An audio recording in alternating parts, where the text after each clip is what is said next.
já existe prova. Não tem como não ter prova. E Bolsonaro hoje é investigado em todos esses inquéritos aqui, policiais, na Polícia Federal. Michele Bolsonaro também é investigada na questão das joias, não é? De toda a situação ali de suspeita e de indícios de, inclusive, enriquecimento ilícito a partir de venda de bens públicos de joias. Então, Michele Bolsonaro está inserida dentro desse inquérito também. Porque existe investigação desde 2021, que foi o inquérito inicial das milícias digitais, que começou tudo em 2021. Não tem como não ter prova. Já tem prova. Aí você me fala assim, Andréa, os bolsonaristas estão dizendo que o povo está com medo de Bolsonaro e não prende Bolsonaro porque está com medo de Bolsonaro. Tinham, de fato, receio quando ele estava no cargo. Agora que ele não tem cargo de poder nenhum, não obstante ele esteja fazendo essas movimentações agora nos estados, mostrei ontem para vocês, para tentar se blindar socialmente, e que não vai funcionar, que vai ser um tiro no pé, Polícia Federal não tem medo de Bolsonaro, não. Supremo Tribunal Federal não tem medo de Bolsonaro, não, meu querido, minha querida. Só que falta uma peça. Prova já tem, a Polícia Federal está atuante, estão havendo delações.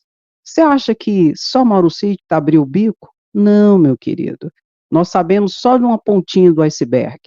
Só uma pontinha. Existem outras pessoas fazendo delações e nós sabemos de muito pouco. E a Polícia Federal já tem um arcabouço probatório, no meu entendimento, bastante para a prisão de Bolsonaro. Só que para a prisão de Bolsonaro, para além da atuação da Polícia Federal e do Supremo Tribunal Federal para a prisão de Bolsonaro, falta uma peça. E essa peça está na mão de Lula. Lula tem que decidir. O novo Procurador-Geral da República, que vai ocupar o lugar de Augusto Aras. Existe um mandato tampão que Elisete Ramos ocupou, de carreira do Ministério Público Federal, subprocuradora, etc. e tal. Mas Lula, que vai indicar, de fato e de verdade, quem vai ficar por 2 anos, reconduzido por mais 2, no lugar de Augusto Aras. Porque, meu querido, entenda, a política criminal no nosso país, consubstanciada na Constituição Federal, exige esse tripé, onde a polícia investiga, o Ministério Público, leia-se, o Procurador-Geral da República, que deve ser escolhido por Lula, é quem faz a denúncia, e o Judiciário aqui, no caso, o Supremo Tribunal Federal aceita e começa um processo criminal. Inclusive, a Polícia Federal pode pedir a prisão de Bolsonaro, André? Pode. Só que quem deve opinar sobre a prisão? Procurador-Geral da República. Mas existirá uma força maior se quem pedir a prisão de Bolsonaro for Procurador-Geral da República. Porque ele é o titular da ação penal. A polícia investiga, pega provas e dá tudo na mão do Procurador-Geral da República para que ele possa, então, fazer a denúncia e acusar, pedir a condenação, pedir a prisão de Bolsonaro diante do Judiciário. Então, falta essa peça aqui. A polícia está agindo a todo vapor, o Supremo Tribunal Federal também está agindo a todo vapor, mas falta essa peça, que é a Procuradoria-Geral da República. Aí você fala assim, Andréia, sem essa peça, Bolsonaro não poderá ser preso? Até poderá, só que é muito precário. Sem essa peça aqui, Bolsonaro não será condenado, nem processado.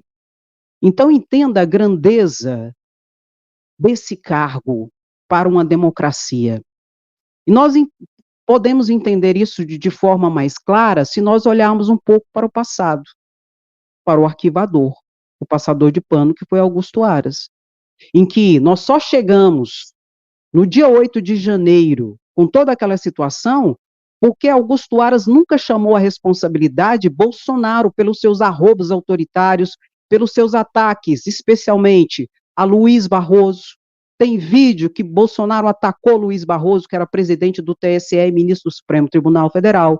Tem vídeo em que Bolsonaro atacou Edson Fachin, ministro do Supremo Tribunal Federal. Tem vídeo em que Bolsonaro atacou Alexandre de Moraes e Augusto Aras nunca fez nada. Isso eu só estou falando de alguns exemplos. Existem várias outras situações, notadamente em relação à pandemia, o negacionismo de Bolsonaro, as piadinhas em relação à vacina, a leniência para os oxigênios em Manaus, toda uma situação em que nunca Augusto Aras, que deveria e poderia, simplesmente não fez nada.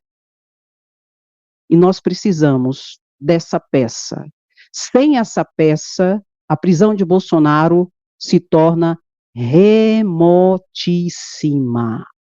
A condenação, de jeito nenhum. Entende?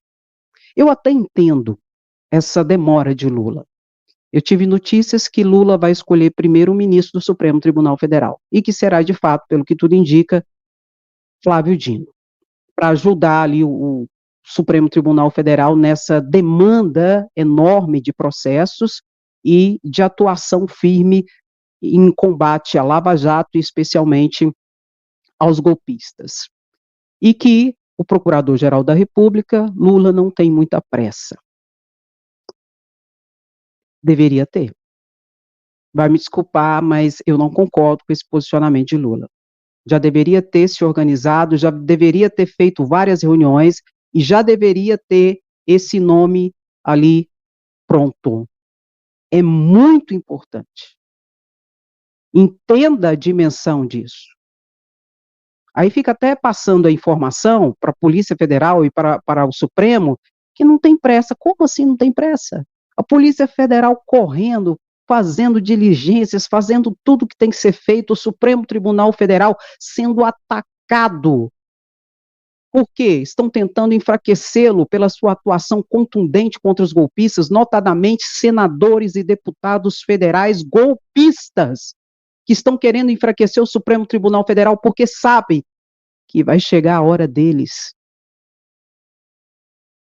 Então o Executivo tem que entrar com tudo, de sola, e escolher o melhor Procurador-Geral da República diante deste contexto, que não é um contexto de normalidade. Se fosse um contexto de normalidade, meu querido e minha querida, eu jamais apoiaria Flávio Dino para o Supremo Tribunal Federal. Não que ele não seja capaz, não que ele não tenha o arcabouço jurídico, técnico, legal necessário, não que ele não tenha a reputação ilibada exigida pela Constituição, não é nada disso. Mas ele tem um capital político, que se ele assumir uma cadeira do Supremo Tribunal Federal, muito possivelmente ele vai deixar tudo para lá. Só que nós estamos numa situação de não normalidade. Não se engane. A extrema-direita está articulando, e ela é perigosa. E nós precisamos desse arcabouço e dessa situação.